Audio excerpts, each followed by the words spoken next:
Welcome back to another episode of International Insights. This is episode number 4 with your hosts, Herman and Sean.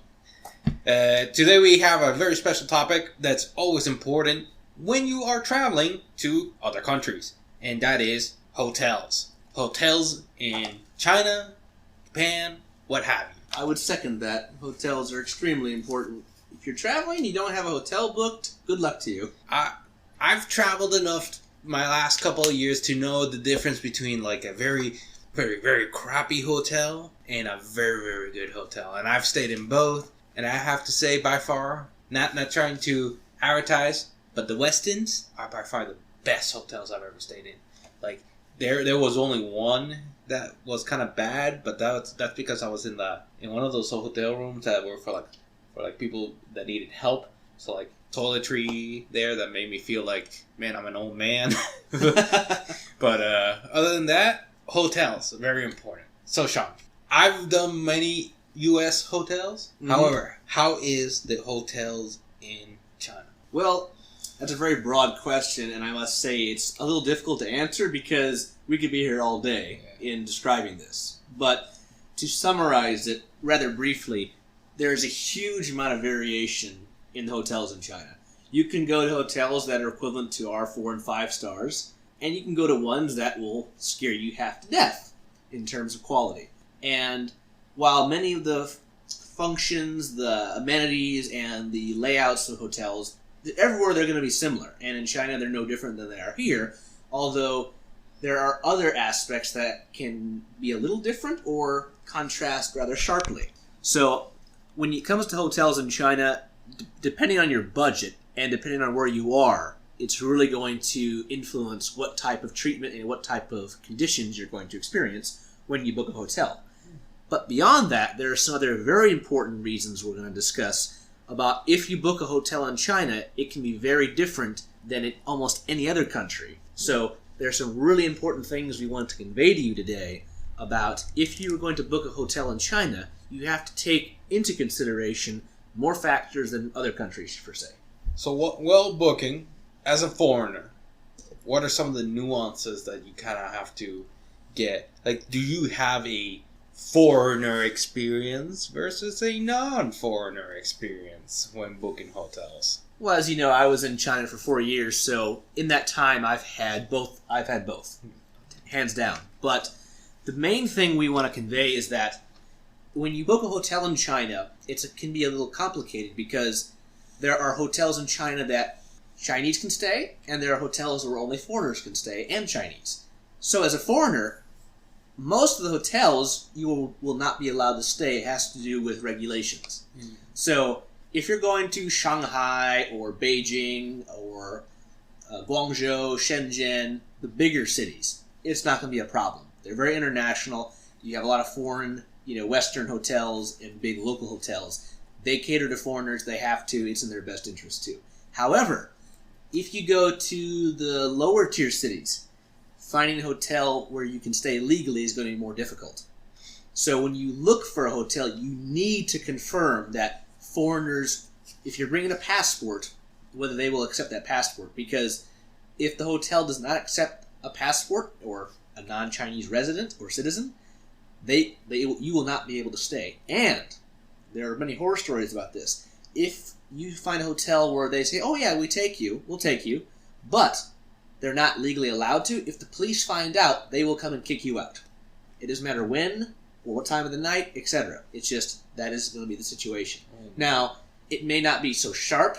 A lot of times, they will help you find a hotel where you can stay. But the smaller the city you go, the less your options are going to be. And in many cases, you can go from town to town in the countryside and not find anywhere to stay because you can't legally stay. Yeah, that kind of poses a problem for those people that, I guess, don't want to stay in the bigger cities or the more metropolitan areas. Well, I don't want to go into anything specific, but I do think there are reasons for it. Yeah. But at the same time, it doesn't necessarily limit you, but it makes you have to be more cautious and do more pre-planning. Is there like a tool, like an Expedia type thing, or like that people can use that say, hey, these are okay for foreigners, or is this none? I have not found that, but I do find that most of the hotels on Expedia, hotels.com, the ones that actually you can use here to find hotels in China, most of the hotels listed there will be foreign acceptable, or will accept foreigners. Because I myself have had a situation where I've been traveling or been with people and we've gone to a hotel and I couldn't stay there. My Chinese friends could, but I couldn't, so we had to find another hotel. And my Chinese friends and I were both very frustrated, but there was nothing we could do. It's fine. It's an experience. You can backpack it one day. You got a little... Yes, but depending on where you are, that may not be a good option. Not so much not for safety or anything like that, but just for conditions, or especially if it's in the winter or the time of year is not the best. Yeah. That could be quite dangerous. So when you're traveling to these hotels and you're staying in them, do the hotels have any special amenities to them, like that you can kind of leverage? I know that a lot of the hotels I stay in, they usually have like these perks that provide some service. Are there anything special in Chinese hotels that is kind of like standard? Oh, definitely. And again, it goes back to how much you're willing to pay, as it is here. But I found that, if you're going to hotels where there's a lot of foreigners that go there, oh yes, there are going to be amenities, there are going to be a lot of perks, and in many cases, they're going to treat you very well. But if you go to hotels where there are not as many foreigners, but they still allow foreigners, it's going to be a little more, how should I put it? You'll feel a little more isolated. The amenities will be there, but they're not going to know maybe how to interact with you because of either language, lack of understanding. Oh, it's a foreigner. What do they want? We're not sure. But it really depends on how familiar they are with foreign guests. And also it depends on the abilities of the hotel. What status do they hold? What amenities can they provide? It really depends. Like I said, I've been to hotels where the service was great. We had a huge room, nice bed, huge bathroom, very clean and organized. And I've been to hotels where I couldn't hardly fall asleep. I was so scared of how bad the conditions were. But but that happens everywhere. Yeah, man. I've stayed in some pretty run down. You look at it from the outside and it's a perfectly beautiful hotel room, but once you start looking at the nooks and crannies, like, oh, this chair is busted. Oh, there's some stains in the sheets. Oh, there's some damage on the wall. Exactly. It's there's a rip in the couch. Yeah. Oh, there's no vent. Yeah, I think that one was bad. That one was bad. Of course. So, anything that would you like to advise to be aware of, just besides choosing a non-foreigner friendly or a foreigner friendly hotel? Well, I'll be honest. Because I was a student for most of my time in China, I didn't really stay in that many hotels because I had my own dormitory and I only used hotels very rarely. But from being there that period of time, I've had enough experiences and opportunities to get to know hotels to a certain extent. Now, when I've traveled, let's start on the low end.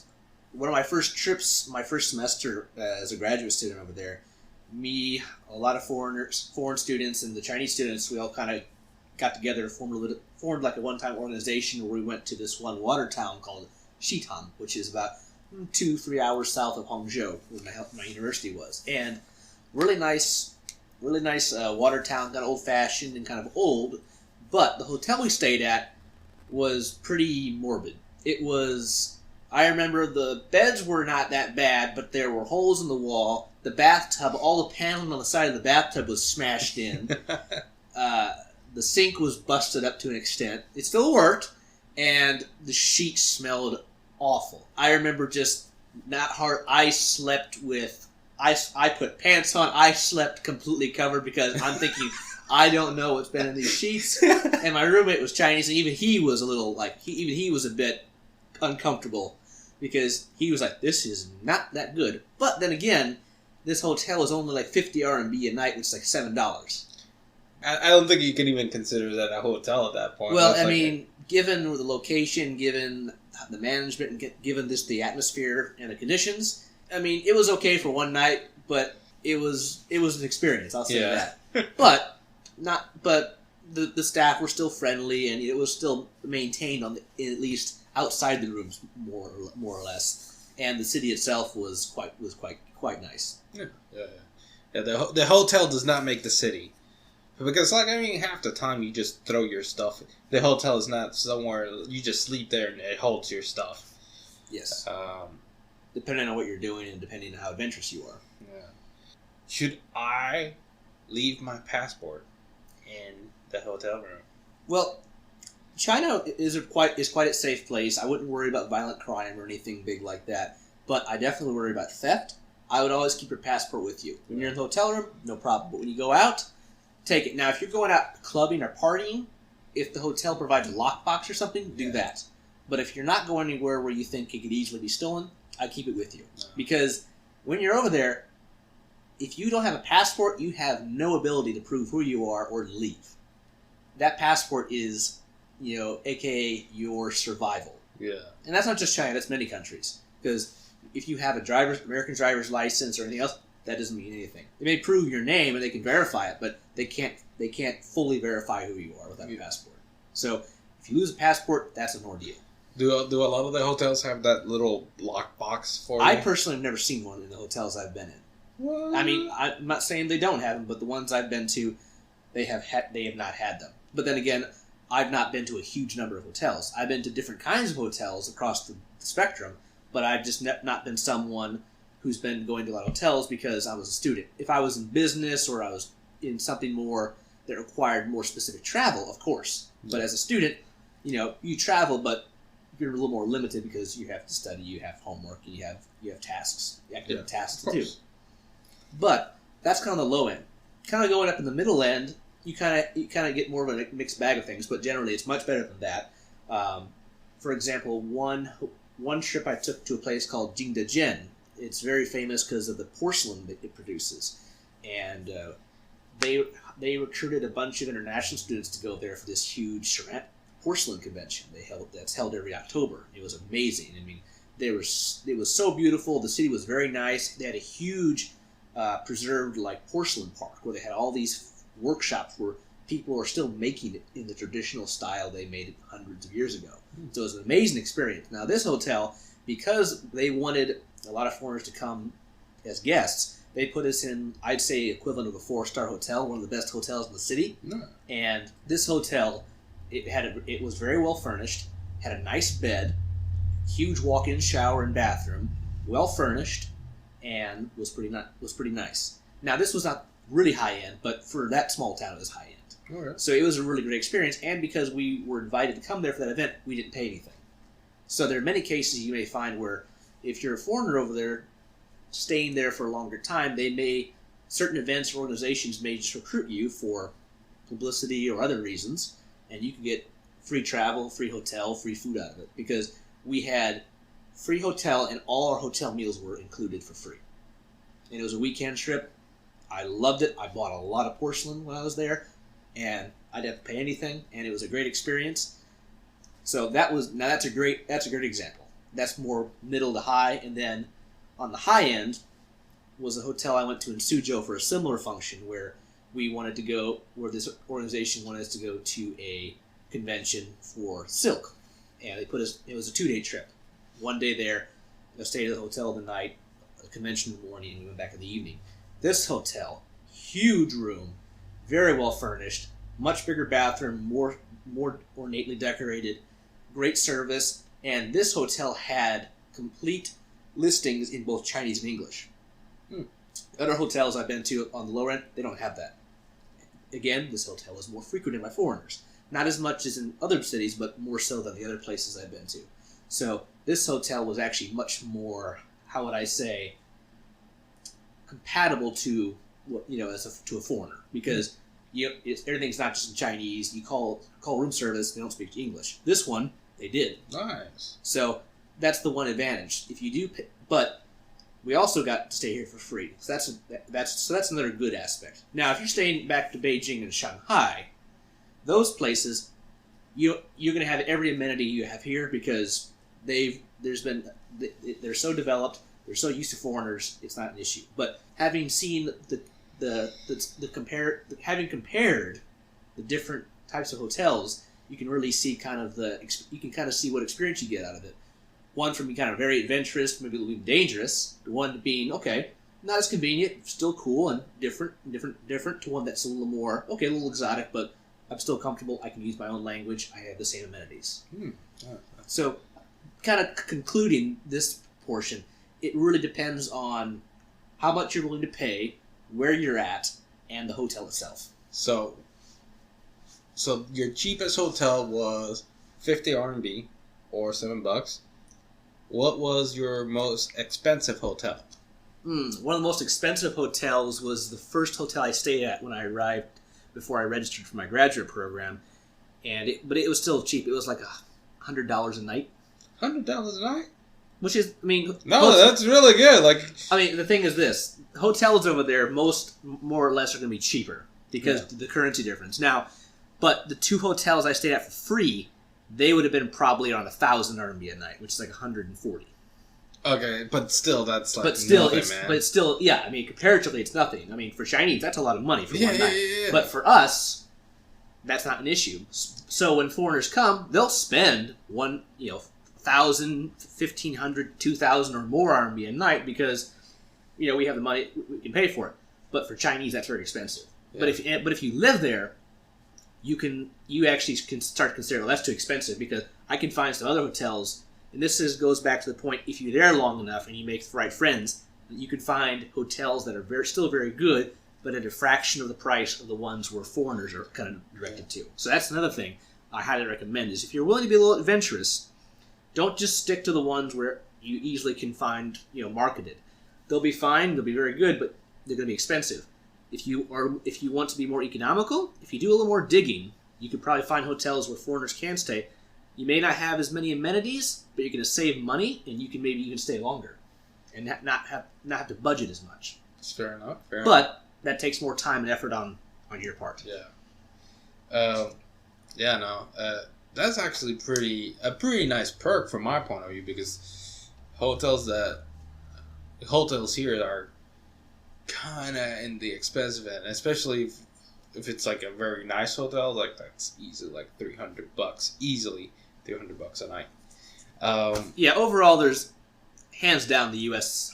hotels are more expensive. Now, there are still very expensive ones in China, but generally speaking, it's cheaper there than it is here.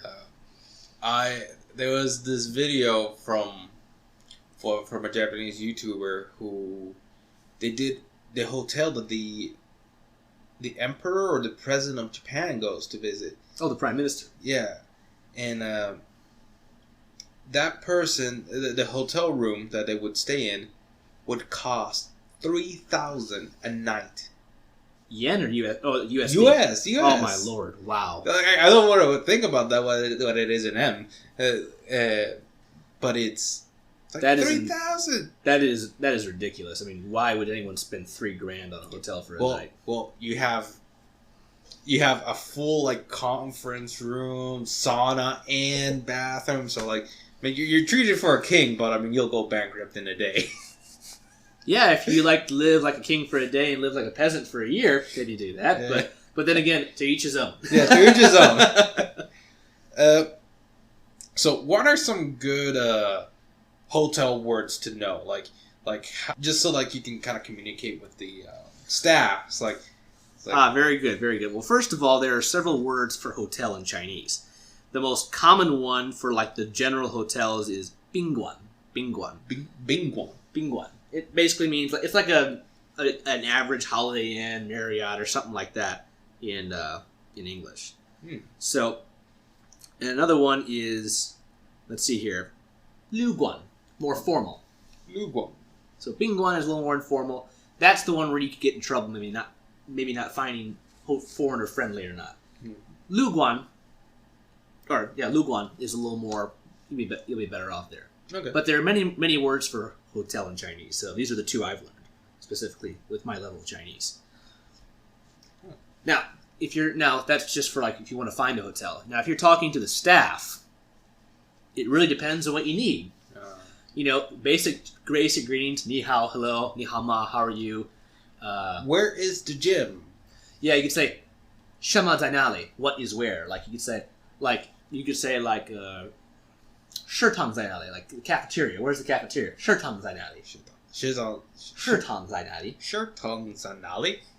Zai Nali is like at Zai- where, at or where. Nali is Oh, where. Zai. So that's a good one. Is like where is this? Juga Zai Nali. This is where, or whatever you want to say. So basically, like where Nali or Nar. The two most important phrases that I use when I stay in a hotel. Can I order room service? And can you wake me up at the wake up call at whatever time? Yeah, they do that as well. Now, if you're not in a foreigner-friendly hotel, good luck trying to communicate directly. You can tell them, like, 你好，我要你们起床我在6点. But they're probably going to be, oh my god, this foreigner's speaking English. Nothing bad, but if you're in a smaller hotel, it's going to be more difficult. If you're at a bigger hotel, like the ones in the big cities, you can do it in English, no big deal. So I would say if you're in the big formal hotels that are foreigner friendly, no problem. No problem. Other cities, don't depend on it. They may have it, but I wouldn't bet on it completely. So set up your iPhone or your Pixel phone. That's what I always did when I stayed at hotels. Just sometimes they'll have alarm clocks. Most of them have alarm clocks, or just use your phone. But there are many words you can say, but I never really asked for much because my hotel stays were usually quite brief. So usually I would just say, where is this? What do you have? Where is food? Yeah. Can you help me? Did you ever order room service while you were over there? Not directly. Although, one time we actually ordered McDonald's to our hotel. Oh, like an Uber Eats type thing? Yeah, because the McDonald's actually has delivery guys over there. They actually have guys on these scooters who will deliver your food. I've had it delivered to my dorm. I've had it delivered to other places. And one time, we had it delivered to our hotel room. That was pretty cool. Literally, awesome. He went up, knocked on our door. He's in his McDonald's uniform with his pack, and he handed us our food. So this is a McDonald's employee? McDonald's employee, yes. Oh, man. You get Uber Eats and Postmates and what have you. But, man, having a McDonald's employee deliver that was actually my first time in China back when I was still an undergrad on travel study. So I remember me and my roommates, we were just like, OMG, McDonald's delivers to your hotel room door? This is amazing. Yeah. McDonald's delivered to my house. Good luck in the U.S. Trying to do that in the U.S. But that was a pretty interesting thing.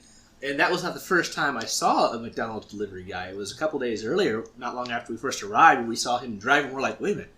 That's a McDonald's delivery guy. Oh, my Lord. Oh, my gosh. McDonald's, you're awesome. Had me some chicken nuggets today. They were delicious. Can't go wrong with them. Mm-hmm. You need a snack. You need it quick. There you go.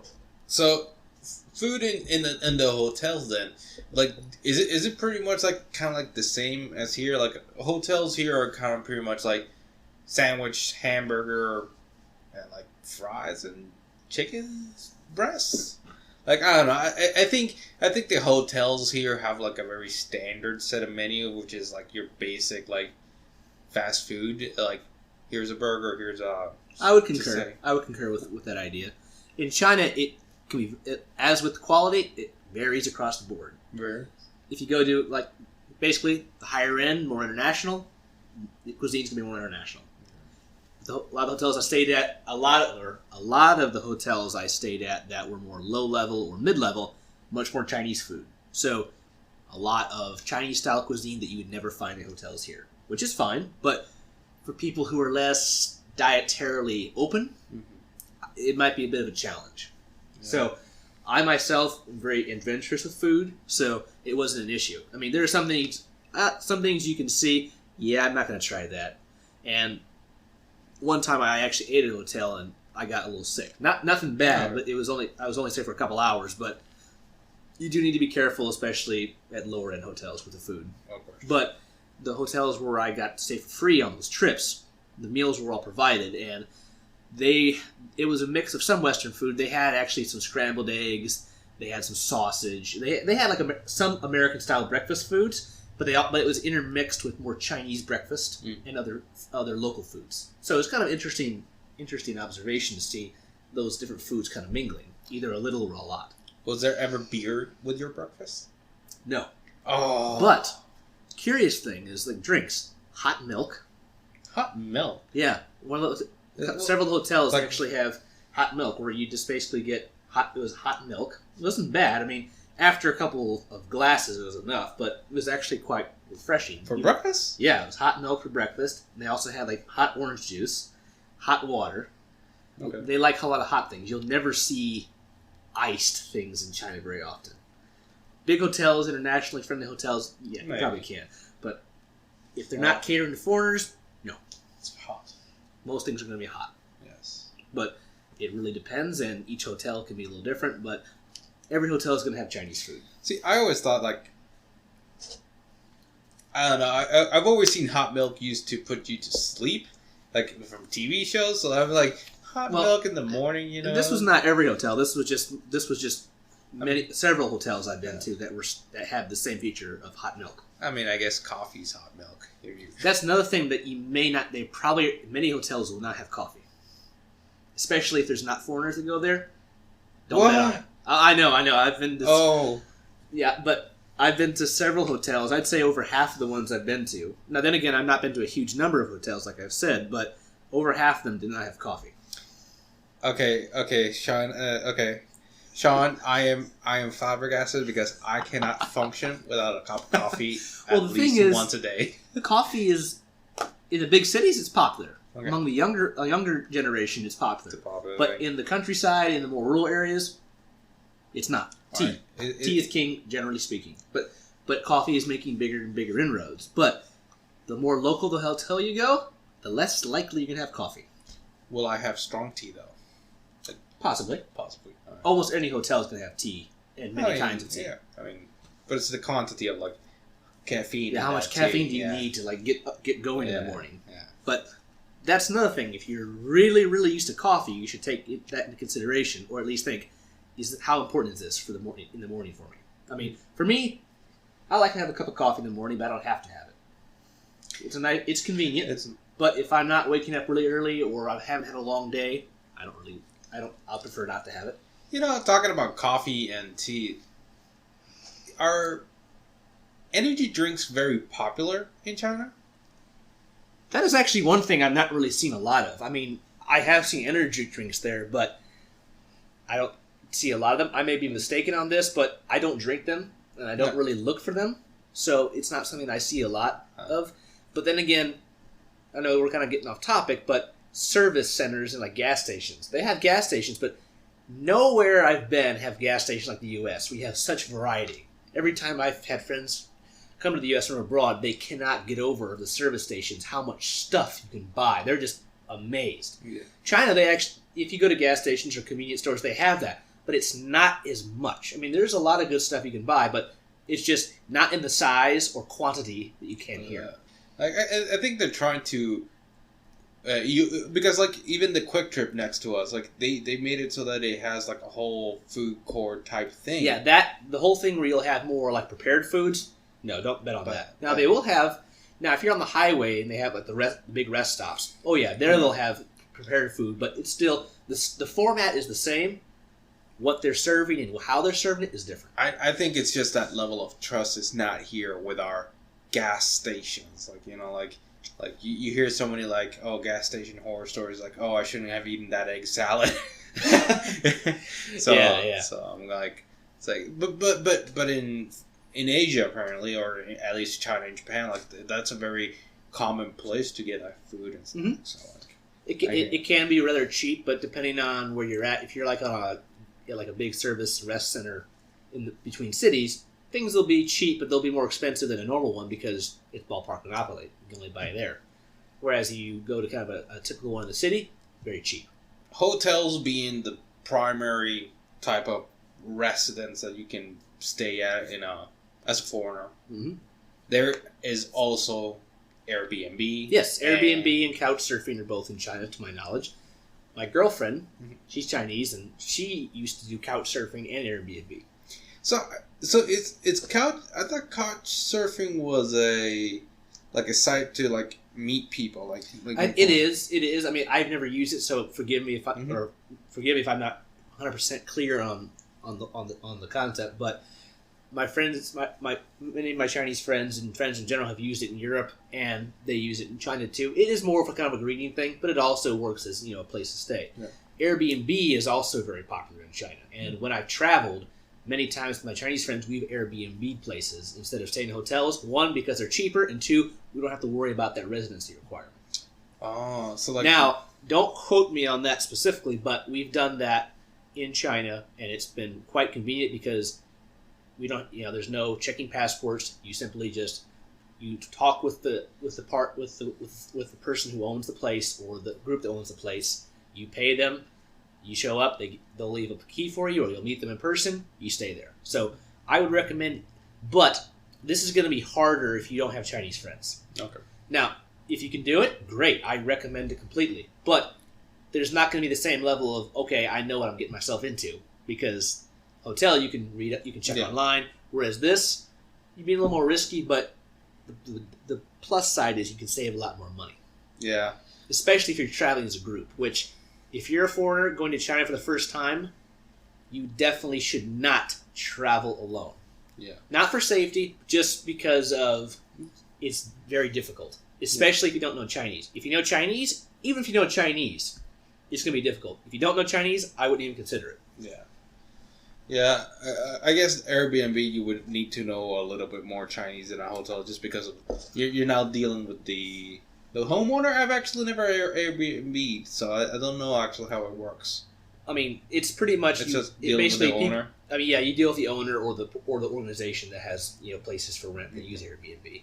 But in all the cases where I've used it, I've traveled with my Chinese friends, and they're the ones who did the booking. I may have helped pick, but they're the ones who are actually pressing the button and talking with the person. Okay. Now, when one of my Chinese friends came to the U.S., we traveled to Chicago. I did it in Chicago for obvious reasons. I'm from the U.S. I did it, even though my friend can speak English and do it. He let me do it because it's just more convenient and efficient. All right. And that's one difference is if you're a Chinese person coming to the U.S. or Japanese and you know good English, no big deal. You can make things work out. In China, it's not going to be as easy. One, because of language, but even language, it's just the environment. It's just a little more difficult. Besides coffee, the most important thing of a hotel stay, in my point, I mean, the bed is also like number 3 there. But number 2... I might put the bed first there, man. You're sleeping in the bed. I've slept in couches before, so I'm okay. But number 2, the Wi-Fi. How is the Wi-Fi set? Like, do most hotels have Wi-Fi? Oh, yes. Most hotels in China have Wi-Fi. Sometimes it's a little difficult to access it, but generally speaking, you'll have Wi-Fi. I wouldn't worry too much about it. Yeah, I mean, especially since you're going abroad, Wi-Fi is always like such a... Yeah, Wi-Fi is such a important thing because you're not paying your cell phone provider... Especially if you buy an international plan, those can be expensive. Expensive as heck, so that's where you leverage your Hangouts, Skypes, and whatnots. Yeah, that's the thing, take full advantage. Skype, WeChat, for example, is a good app in China. If you go to China, you will need WeChat, especially if you communicate with Chinese friends. Everything, and I mean everything, is done on WeChat over there. You pay, you socialize, you very much... WeChat owns you. You own WeChat. You could say that. You could say that, yes. Another thing that we should definitely bring up is some positives and negatives of hotels in China and what things you will encounter or possibly could encounter and what things you should maybe avoid. The one thing about hotels in China is that I would say that you have a lot of... They're basically the same in many ways, but at the same time, as a foreigner there, you may be encountering things you would never encounter at a hotel in the United States. Like so? Like, for example, I don't want to get too visceral to an extent, but the first time I was in China, during my travel study, when I was still undergrad, as I mentioned, about the first week in, we got back from our daily trip we did for our classes, going out and doing things, and when me and my roommate got back to our room, there were some cards on the floor by the door. And we were like, what are these? We picked them up, and they were for prostitutes. And, well, let's just say that if you're a foreigner in an area that there are not a lot of foreigners who frequent there, you will certainly draw attention. Or at least that was the situation when I was there. And I remember that first time we got them every few days. So it was kind of like after a point where we were like, oh, will we get any today? And I remember one time we had one of our classes was at the hotel because our professors from the U.S. who brought us, we had a class in the hotel's conference room. And one morning he held up, did you guys get any of these cards? And we all just shook our heads. And he was like, don't you ever call that number or reach out to these people. And we were like, okay. And of course no one did, but of course. I think he was just, thinking, just want to be safe, make sure no one does anything. Yeah, man. Like you don't want to get into like a situation in which you don't know what the other person in this phone is going to be doing. Exactly, and that is very illegal. And if you get caught soliciting sex, you're going to be in big trouble. And as a foreigner, they'll deport you, man. They could deport you, or they could use it as a potential. Oh, look what this foreigner's doing. That's not uncommon. I don't want to say anything bad, but it has happened. So don't do anything stupid and don't put yourself at any unnecessary risk. And it's not even so much for being getting robbed, mugged, or even extorted, which does happen, but it's not that common. It's more, I'd say, hygiene, safety, and just not getting yourself in a bad situation. Yeah, I mean, they're above getting extorted and all that. You don't want anything bad to happen to you. So it's best just to avoid it all at all costs. Most definitely. And this did not happen to me at every hotel I was at, but it happened to many. And some hotels, I never thought this would happen. It did happen, which really shocked me. Yeah. So that is really the only, I think, outlier I found that is really different. Is that is something you will potentially be exposed to, especially if you're in areas where there's a lot of business people or business activities going on. Those types of services tend to congregate around there because there's a lot of money there. Yeah, I had something very similar happen to me when I went to Vegas. It wasn't in my hotel. Like they weren't shoving stuff into the Under hotel your room. door. Yeah, but when you walk the strip, there's, I guess, boosters like saying, "Hey buddy," and they give you the card. So like while you're done walking the strip, like you end up with a deck of cards. So, yeah, it seems like those big populated areas still. Yeah, if you go to enough hotels, you could make a collection yourself. Of course. But that would say not to have any disrespect or talk negatively. But that is just one thing that it has happened to me on numerous occasions. Yeah. And if you go to certain places and certain types of hotels, that's going to be more common. Just be wary and don't call the number. Yeah, I mean, if you want to show something very interesting to your friends when you come back, look what I got. You could do that, but I wouldn't go any more than that. Yeah.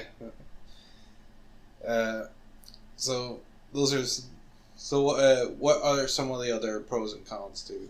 Generally speaking, there's not really any more pros and cons besides what I've already discussed and kind of explained it into a bit. This is really the big one, outlier, which I've discussed. It's really one thing that's really unique, but that's not just China. That tends to be other countries in Asia to an extent.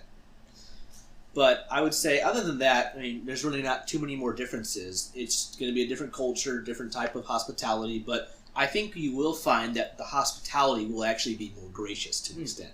They are very good about making you feel welcome. It's ingrained in the culture. So I do think that, especially if you're in the more foreign-friendly hotels, you'll have a very positive experience, especially with the staff. They will do a lot for you. Huh. And even the ones that maybe you can't communicate as well, they will still do what they can. So the effort will be definitely there. Because I've been to hotels here, and the employees, they're okay, but they didn't really do much more than they had to, or they tried to avoid things. Not the case over there. If they do avoid, it's because they're scared. Oh, I don't know how to communicate. It's more not because they don't want to help you. They're just not sure what to do. Yeah, and I actually thought that was the main reason for like non-foreigner hotels. It's because I keep hearing this being a theme, and it's like people in Asia they're accustomed to a certain level of service that they want to provide their people. So Most definitely. So to their customers, and the fact that they can't provide that because they can't speak English well, deters them, and it's better to just say, well, sorry, we can't serve you because we can't serve you for like what we would our natural speaker, Yeah, and this is a whole different conversation, but in Chinese culture, confrontation and being in a tight spot are avoided at all costs. So that's part of the reason. They don't want to cause confusion, misunderstanding, or potential any altercations, because that's something they will avoid at all costs. Which is understandable, but it can also be kind of a downside too. So, what can you say is your craziest hotel story? Well, let's see here. My craziest hotel story. Well, I certainly have less than many people who've been to China, more than I have, or been to more hotels than I have. But I do have a couple crazy stories that I could mention. Maybe I shouldn't, but for the sake of the podcast, I'll do it, because there is one that I think is quite interesting, enlightening, and hilarious at the same time. So, rewinding back, the one hotel I told you that I went to the Silk convention to, Yeah. the one that had a very, very nice hotel, and it had the menus and the service book in English and Chinese. Okay, this is a hotel that I would never expect to have anything crazy, and to an extent it didn't. No cards, nothing like that. So, okay, that didn't happen. Okay, I think this hotel, it's very high end. I don't have to worry about that. So, we had finished at the convention. We got back. I had taken a shower. I was settled in for the evening, watching some TV in Chinese. Just not doing much. So I got curious, and I looked at the service book, and I'm okay. And they had a massage service for 200 RMB for an hour, and that's like not even $30. So I'm like, wow, that's a steal. And I'm thinking, okay, now I've been warned that if you're in lower hotels or places, don't do that because you never know what might show up. But I'm like, all right, I have all this evidence stating this hotel is good. So I call down, and they pick up, and this time they didn't talk in English, but I knew enough Chinese at the point to say, I want this massage service. And they were telling me, okay. And they said, we'll send someone up. I'm like, okay. So about 10, 15 minutes goes by, knock on the door. Oh, good, the masseuse is here. I open the door. Well, what do you think it was? It was a dude. No, luckily not that bad. You just had to go there, didn't you? Hey, you wanted me to go bad. Well, no, it wasn't nearly that bad, but okay. It was Kelly. Oh my lord, man. You're going too far with this. Let's get back to the topic at hand. All right, what was it? Alright, so I opened the door, and I'm expecting a masseuse in a uniform. It's a woman with nothing but a long shirt on. And I'm like, I just remember pausing, like, processing. And I was like, oh no. I was like, and after about 10 seconds, it clicked. I know what this is. This is not good. This is no masseuse. So I tried to politely tell her in my broken Chinese at the time, oh, yeah, 不要谢谢, 对不起. I don't want this, I'm sorry. And she told me, I'm sorry, you booked the hour, I have to stay an hour. And I'm like, oh, Lord. So I had the most awkward 1 hour massage where I remember I had to invite her in, so she started massaging me, and every literally minute she's asking, you want something, you want to do this? And I kept telling her, no. So I didn't really enjoy my massage because I was spending every minute telling her, no thank you, no, I don't want that, you're really beautiful, but no thank you. And she kept getting more confused. And she's like, yeah, the massage service is 200, but 1,000, you can do anything you want, etc. And I'm just like, no. And I remember at the end of the hour, I gave her, like, here's the 200, thank you very much. And she just looks at me going, like, she's like looking at me, why don't you want anything? Am I not pretty or something? And I'm like, and I'm trying to tell her, no, it's not you. I don't do this kind of thing. You're really sweet. I really like the massage, but I didn't want it. And she just left with the biggest look of confusion and like, there's a foreigner here. I thought foreigners love this kind of stuff in their mind because it happens a lot, unfortunately. And she just left with the biggest confused look on her face. And I'm just kind of banging my head like, okay, what did I learn tonight? You can't judge a book by its cover. Literally. Literally, yes. Literally. But that was my craziest hotel story that I can recollect. I'm sure people have had many others, as I said, that were much crazier. But that was an awkward, but looking back on it, hilarious situation. I think you should have made it more awkward. Oh. Ramon, let's keep the podcast PG now. We're gonna stay PG-13. Yeah, you would say that. Knowing you. But that was the craziest story that I had. But it's actually something that you could encounter. So my suggestion is, be careful what services you offer. Be careful what services you ask for or you may receive. Yeah.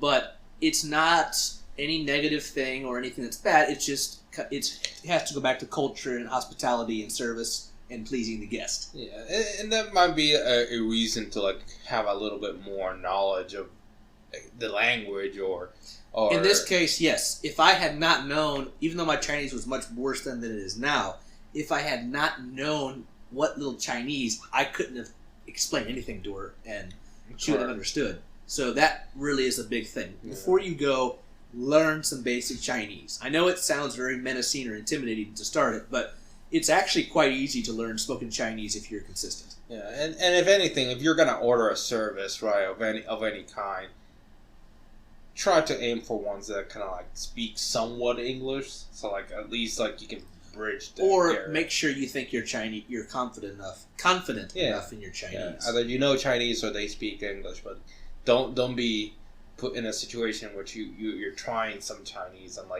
you end up with some random stranger in front of your door. So exactly. Consequences.